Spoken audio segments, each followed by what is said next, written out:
Hey guys, welcome to 𝕃𝕀𝕂𝔼's YouTube channel, starring me, actually 𝕃𝕀𝕂𝔼 for once. This is Bosses Only, the video series where we look at just the bosses from a dungeon, because you're not stuck on trash. You're stuck on bosses. 𝕃𝕀𝕂𝔼, what do you think you're doing? This is my bit. No, don't laugh. Don't laugh. This is my bid. I, the mighty 𝕃𝕀𝕂𝔼. No, not WoW. No, this is my bid. I, the mighty 𝕃𝕀𝕂𝔼, tank extraordinaire, and the one who does the Bosses Only narration. You do your housing videos and your PvP stuff, and you do the Twitch thing, and you leave Bosses Only to the mighty 𝕃𝕀𝕂𝔼. It's starring the mighty 𝕃𝕀𝕂𝔼. Use my spell to make you fade away. Away with you. Away you go. Go away. This is mine. I am so sorry about that, ladies and gentlemen. I don't know what she was thinking coming in here, trying to take over Bosses Only, which is supposed to be starring me, the mighty 𝕃𝕀𝕂𝔼. Anyway, from the Wolfhunter DLC, this is March of Sacrifices. It's called that because 𝕊𝕌𝔹𝕊ℂ𝗍𝒂𝒎𝒑𝒔, the god of looking like a reindeer, ordered his minion Balorgh to capture some slaves to be sacrificed. So he stripped them naked, covered them in hair, and sacrificed them to 𝕊𝕌𝔹𝕊, who ate them to become even more beefy and strong.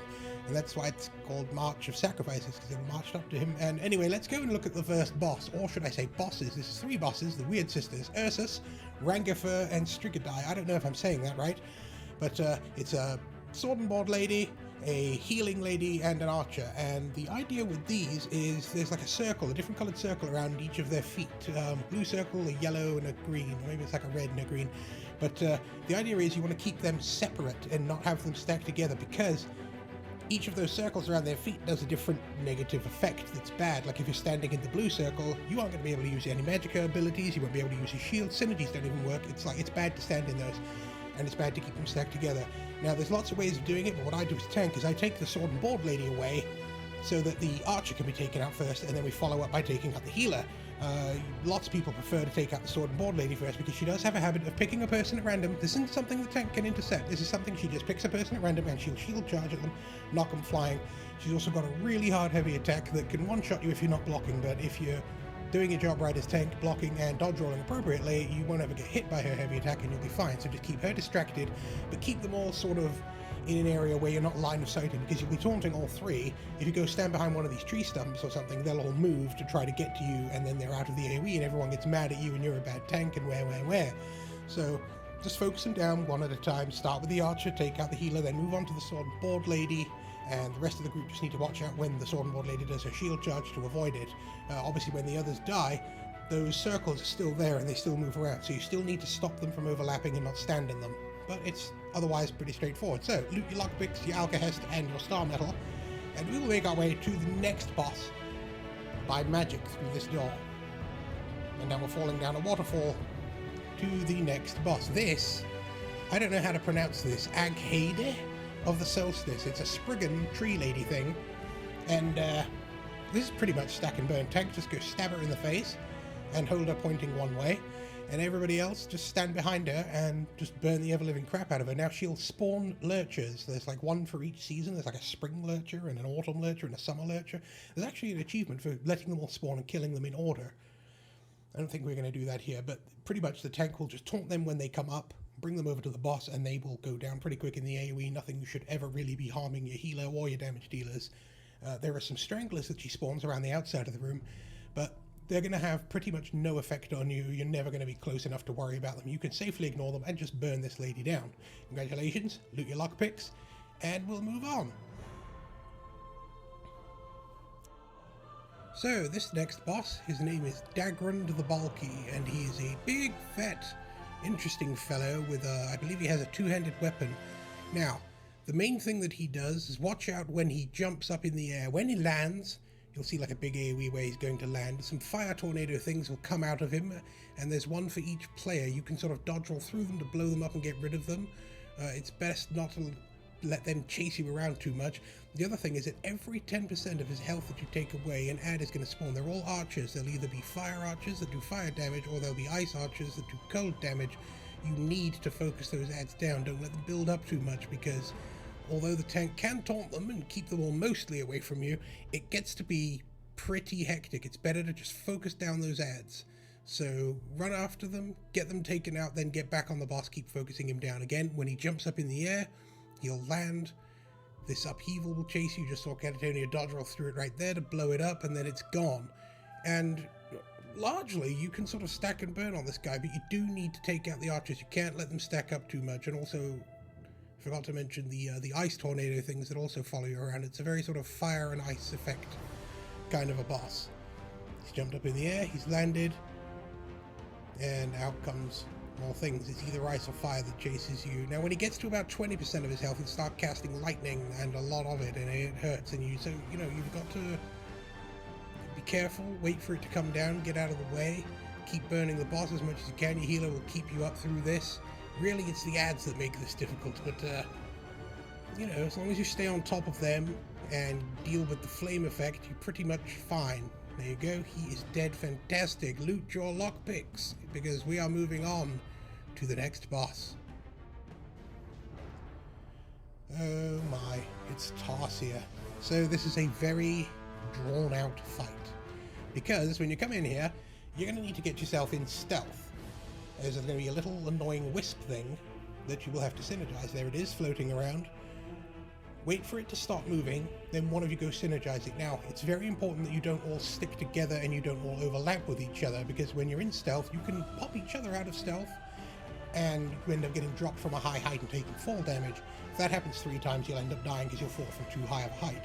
So you don't want any negative effects to hit you. You don't want to be caught while you're in stealth.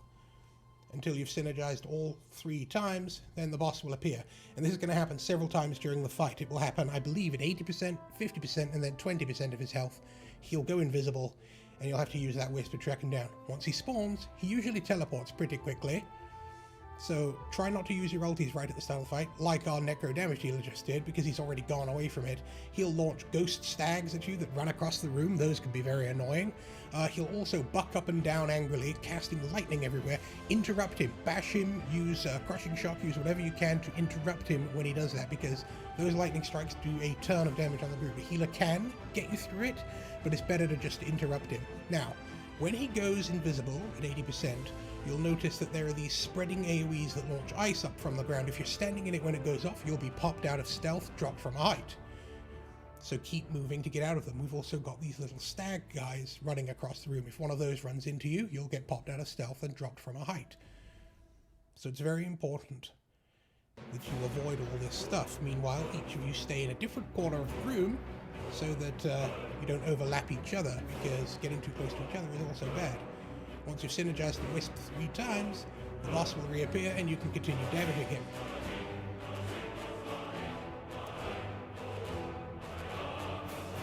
And he's back in the room. There he is doing the bucking thing, so he's been interrupted. Now, an absolute priority in this fight are the ads that he spawns. They are thunderballs, the kind that do electrical and 2-handed attacks on you. Tank should taunt on tank, should chain them over to the boss so that they die in the AoEs you're putting on the boss, because they'll die pretty quickly. What you don't want is those ads pinning somebody. It's kind of like the 𝕊𝒑 fight in Sanctum Ophidia, or Aghaedh the Tempest in 𝕊𝒑, where you'll have an ability cast on you that pins you to the ground, and everybody else in the group gets a green synergy on you that removes the pin. But while you're pinned, you can't do anything, you can't defend yourself. And if a thunderball pins one of the group, that person has seconds to live unless one of you frees him. So at about 50% of his health, he goes invisible once again, and the wisp is flying around, which you'll have to keep synergizing as it tries to find him. We've got an extra effect now. A large spreading electrical AoE will come around different players' feet. Do not overlap with another player when you have that. It'll pop them out of stealth and they'll be dropped from high up. Remember, 3 times getting dropped and you're dead. Here it is around 𝕃𝕀𝕂𝔼. So we need to be careful not to stack with any other players. Avoid the deer and avoid the little ice AoEs that pop up. Each time he goes invisible, an extra effect appears on the map. I believe there's like some fire tornadoes moving around during the 3rd one. Boss is back in the room. Let's continue burning him. Remember, tank, keep his aggro. Oh, and watch out for the fire trail. You've seen him do this a couple of times. He'll just run off in a random crazy path. So stay out of the fire, because it ticks for a lot of damage when it does go off. It's really not fun.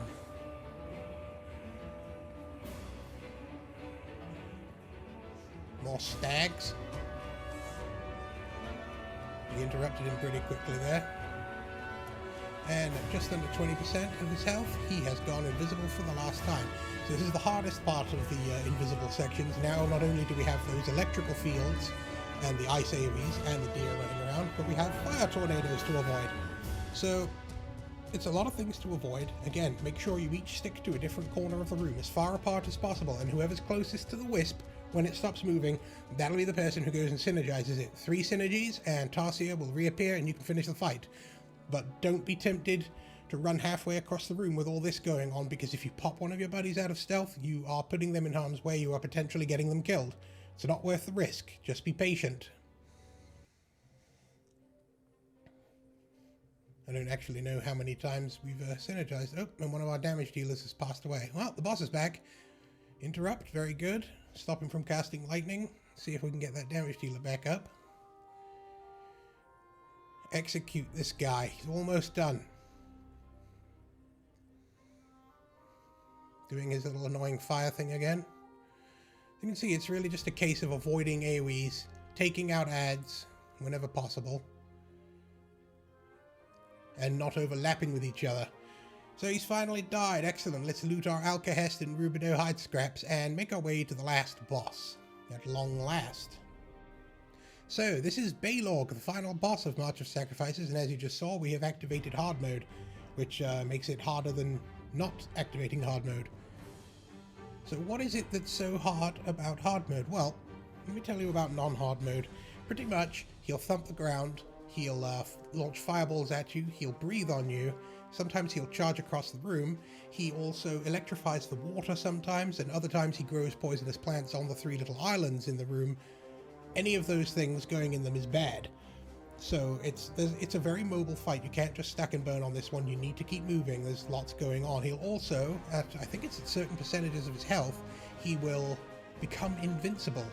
And he will chase one group member. They'll have like a red telegraph around their feet so they'll know who it is. You'll need to look for a sort of bluish green, like glowing effect somewhere in the room. Your visibility also gets reduced during that hunt phase where he becomes invincible. You'll need to find it, stand behind it, and lead the boss into it. He will become immune to taunt. Tank cannot save you. So whoever's got him needs to run, find that blue thing, get the boss to walk into it, then he'll become damageable again. However, this is hard mode and it's a little different. In addition to all the stuff I've just mentioned, he is also going to split into 4 versions of himself. Everybody will get a little telegraph under their feet, and the way to do it correctly in an ideal world is for everybody to stay together and go from one trap to another one at a time, because the NPC who lays those traps only lays one at a time, and you never know which boss is going to get in it, so you just stick together until you've taken out all 4 versions of him. 𝕃𝕀𝒂𝒎𝒑 has spent an incredible amount of time looking at her various potions. Pretty sure you're good, madam. You've never let us down before, well, except for that one time where you tried to do this video yourself, even though it's totally my thing that I do. But, you know what, I'm in this, I'm the tank. Why don't I just go ahead and taunt the boss and force her to begin the fight? Start the fight, come on! You know what, I just realized the 𝕊𝕊𝒃𝒂𝒎𝒑𝒔 that's in our group had never done this before. We were probably explaining all these mechanics to him at the time. And 𝕃𝕀𝒂𝒎𝒑, of course, is just looking at food and potions, while probably me does the explaining. So let's enjoy some music while we wait for the fight to begin. I'll probably put a timestamp on the video telling you when the actual fight starts. At least I hope I'll do that.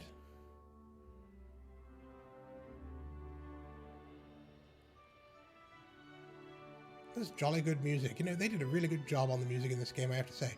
Oh my god, it looks like the fight's actually starting. Here I go, the mighty Rhino, running up to Balorgh to taunt him. Let's get this thing started. So immediately the tank turns him away from the group. He'll do a few slaps. He's also got a channeled attack where he will slam the ground, and thus begins venomous spores, where poisonous plants spawn on the islands. During this phase, stay in the water. When he charges across the room like that and leaves the fire trail behind him, you definitely want to stay out of it, because it ticks for a lot of damage, and if you're too close to it or in it, you're going to die pretty quickly. Now he's electrifying the water. When this happens, the spores aren't on the islands anymore, so get up on the islands. Avoid the lightning strikes on the islands, but stay out of the water itself while it's electrified. Okay, he has roared and split himself into 4. So, everybody ideally stay together. Here come the 4 versions. One of them has died because it went into the trap. You've got to wait for the NPC to create the next trap, so keep an eye on your surroundings, find out where it is, and then everybody try to get to it. There it is on the back side of the room.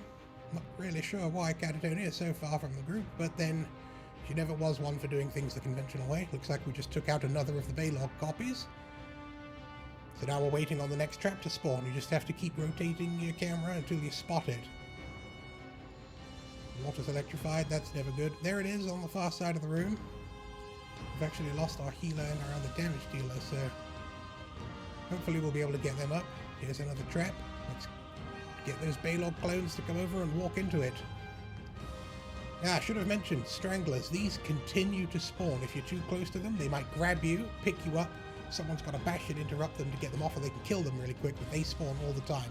That and the wolves. There are just constantly wolves spawning, and they snare you during that phase where he's invincible and chasing everybody. So you need to talon them. You can dump your ultis to take them out, like when you get to one of the traps and there's a little bit of a pause. All the wolves, cluster them together, burn them down. Get rid of those wolves because they keep coming too during the hunt phase. You don't want too many piling up. Take them out as quickly as possible and just move from trap to trap until all 4 invincible 𝕃𝕂𝒼s are dead and the real 𝕃𝕂𝒼 comes back. And again, we just go through the cycle. The tank will keep the breath attack pointed away from the group. When he does venomous spores, stay off the islands. When he does electrical water, get on the islands. Watch out for his charge attack where he runs across the room and leaves a fire trail behind. It's kind of rinse and repeat. Also watch out for the other fire move he does where he will clench his fists together, thump the floor, launch out some fireballs. The spreading AoE telegraph that you'll see when he slams the floor like that. If you were in that circle when it explodes, you'll probably die. So be far away and just block the fireball that comes out because it puts a dot on you that lasts for a few seconds. So he's split into 4 again. Try to get everybody stacked together again. We've taken out one. Let's take out another. Of course, we have to wait for the trap to spawn again. Oh, and during this phase, he still does all his attacks. All of them do all the attacks. He still does the fireball thing. He still does the charging across the room. He still does the breath attack. All the attacks he normally does to the tank, he continues to do during this invincible phase. So there's a lot to be aware of. You've just got to keep moving. Don't give up. Here's another trap. Let's get over to it. Looks like we lost one of our DPS again. But it's a tough fight, especially for melee players. And it's his first time in here, so, you know, we'll give him a pass. Oh, now Catatonia has died. You know what? That's not like her. I have a question for you, Catatonia. Come here. Do you want to tell me why exactly did you die? What happened? Why did you die just then? I died because you lost aggro. You're going to blame me. You're going to blame that on me, even though I've clearly said, and it's been seen on the video, that the problem is that he puts that little telegraph on everybody and he chases each person. Then the healer stopped healing. And now you're going to blame the healer again. Everyone is responsible for themselves in this fight, okay? You were in the electric water. It wasn't the healer's fault. It was your own fault. This is the problem with damage dealers, ladies and gentlemen. They never want to take responsibility. They always blame the tank. They always blame the healer. They can never just say, look, I'm sorry. I messed up. I didn't do it right. I performed my role incorrectly. It's always someone else's fault. So I'll ask you again. How come you just died? Because you lost aggro. So, you know, that's just it. They'll never admit that it's their fault. It's not funny. It's not funny. You don't laugh. Okay? Why did you die? It was lag. See? Now it's the game. Now it's lag. We're all watching the video and we can see that you didn't lag. You're not having any issues. The point I'm making here, ladies and gentlemen, with this little interview is that damage dealers will never admit their own failings. They'll always blame the healer. They'll blame the tank. Yeah, that's right. Get out of here. Or they'll blame the game itself. So, you know, I'm not going to ask her anything else because she's just going to say, oh, it was because you lost aggro. Or, you know. Anyway, she's been rezzed. The fight can continue. Oh, more traps. Let's lead him over. We are getting close to taking this gentleman out now. Getting real close. Remember, like I said, the wolves, they put a really heavy snare on you. You need to take them out. The stranglers, take them out if you're near them. You don't want them pulling someone over, picking them up, taking them out of the fight. Keep an eye on those things. Keep on top of them. Avoid all the different attacks that the 𝕃𝕂𝒼 copies do. And get to those traps. Ideally by staying together. We're apparently doing a terrible job of all sticking together this time.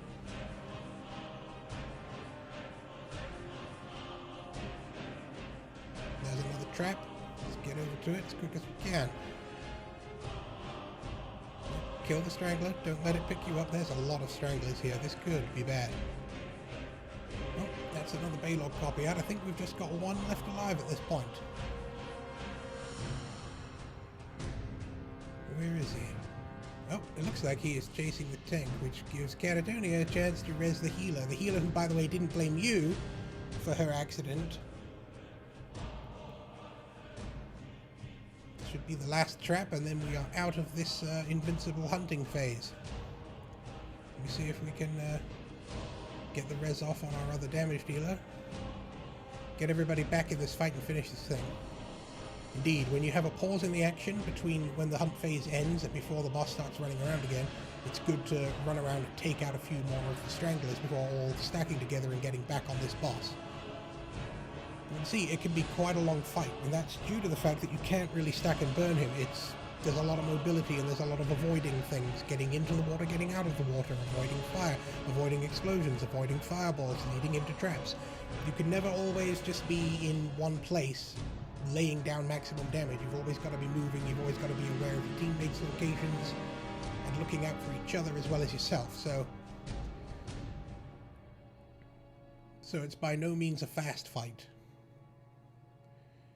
But all it takes is getting a firm handle on the mechanics, which things to avoid, and you'll do fine. Electrical water again. Again, while the water is electrified, lightning strikes will hit the island too, so you can't really stand still. You've still got to keep moving. Looks like he's getting pretty close to splitting again. I think he actually splits at every 20% of his health, it looks like. So at 80%, 60%, 40%, and finally at 20% of his health. So he's probably about to split again now.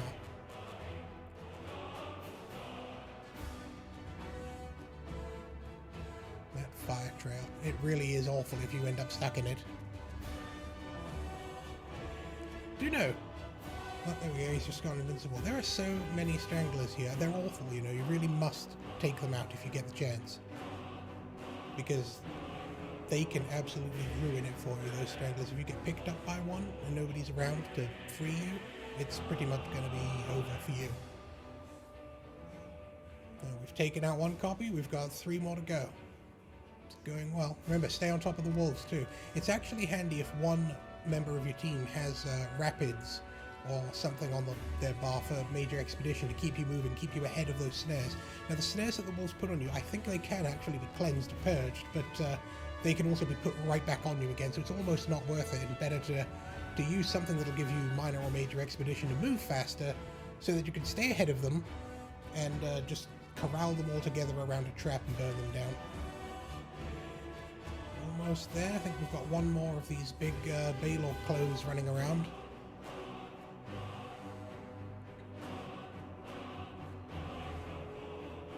The final trap. Where is the final big clumpy guy? Here he comes. Excellent.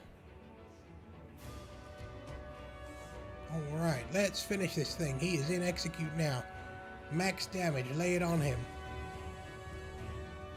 Again, be mindful of the mechanics. Don't relax. Just because you've got him almost dead, it can still go wrong. There's still a lot of ads spawning, a lot of stranglers. He's still doing his breath, he's still doing his fire, he still electrifies the water, he still does the spores. So continue to move around. And he has gone down. Excellent, well done. Loot your lockpicks and Aghaedh and your Balorgh hat. I can't remember what that set does, but it sure does look cool. You can have a big fat werewolf helmet on your head. So it's a long fight. Actually, 2 of them, the Tarcyr and the Balorgh fight, can be pretty long, especially on hard mode. This fight is long. But just by keeping your eye on each other, following the mechanics, and keeping it moving, you're going to do fine. So that's it. Congratulations. If you like what you see, subscribe here on YouTube, and don't forget to check out the stream at twitch.tv/Catatonia. Thank you for watching, and we'll see you next time on Bosses Only.